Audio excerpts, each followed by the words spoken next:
Hello everyone, welcome, my name is Reaygun, and today patch 1.0 has been released for PUBG, and this is some exciting stuff coming.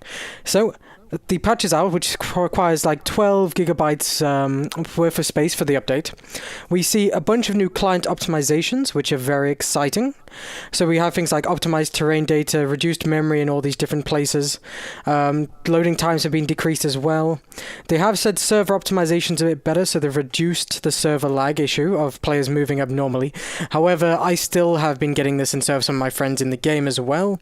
They've changed the lobby, which you'll find very nice and neat, and it's very much updated from what the old one was. So that's very fancy. They've added a bunch of new stuff to the world as well. They've added the new map, Miramar. Very exciting. The gameplay on screen now is of Miramar. There's a bunch of new weapons as well, which we'll go into in a moment. So we have the DP28, which is very weird. So it's Erangel. It was spawned in the world. It has a 47 round pan magazine for 7.62 millimeters. Of course, sights and a 4x scope can be attached as well.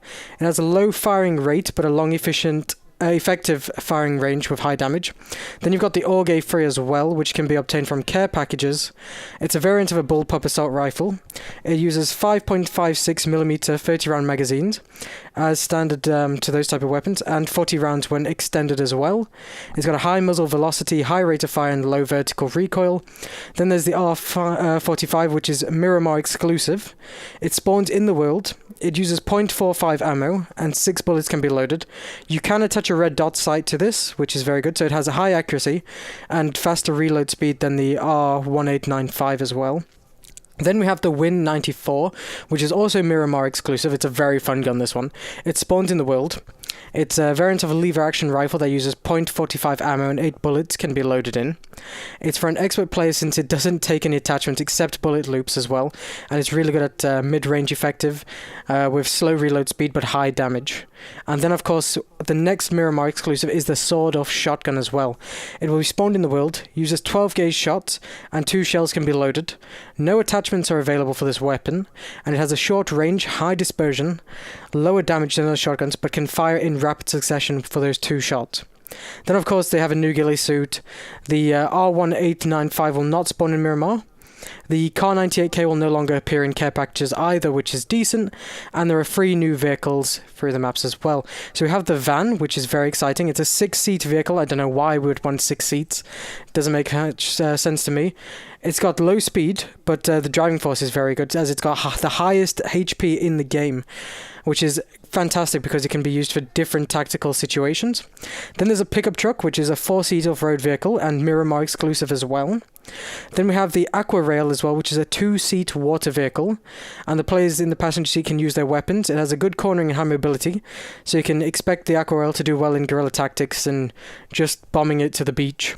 Motorcycles and buggies are also available in Miramar and have different skins compared to Erangel's cousin's version of them. Then of course we have different animations as well, as they've been cleaned up a tiny bit. We also have vaulting now, which is fantastic. It feels like vaulting takes a fair bit of time, but that makes sense, and it seems fair, especially so you can't just vault over something really quickly.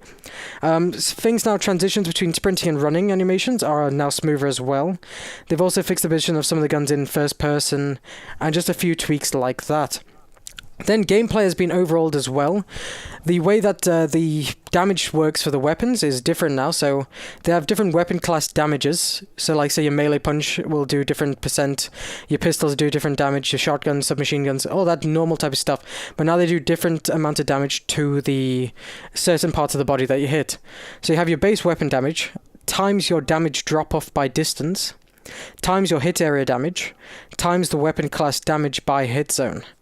And then they have a graph here where it's like, say, melee punch to the face will do 150%, times the 100% for the hit area damage, whatever the base melee damage is, and then of course the weapon class damage and all that. So basically damage calculation is there. They've also changed a few of the weapons as well, just to balance them out. I won't go through that because there seems to be a fair amount of those as well. They've changed the lobby music, which is very decent, as the music is now quite good. It's kind of got that superhero effect. And they've changed the UI and UX as well, just for those certain few things as well, like the color of HP bars and whatnot, which is now in the bottom left when you're in the game as well, which is fantastic. And they've added more languages as well for those who live in Italy, Brazil, Mexico, and Chinese as well, so Chinese traditional. But that's it, guys. If you want to go and see the rest of these changes that I didn't go through, then I suggest you go and read the notes and enjoy the game.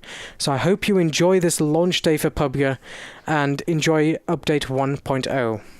Also, guys, don't forget to like and subscribe to my channel and this video as well to show your support for upcoming content for different games like PUBG and also Star Wars Battlefront 2 very soon. So thank you so much for watching this video. Remember, have a good day. Peace!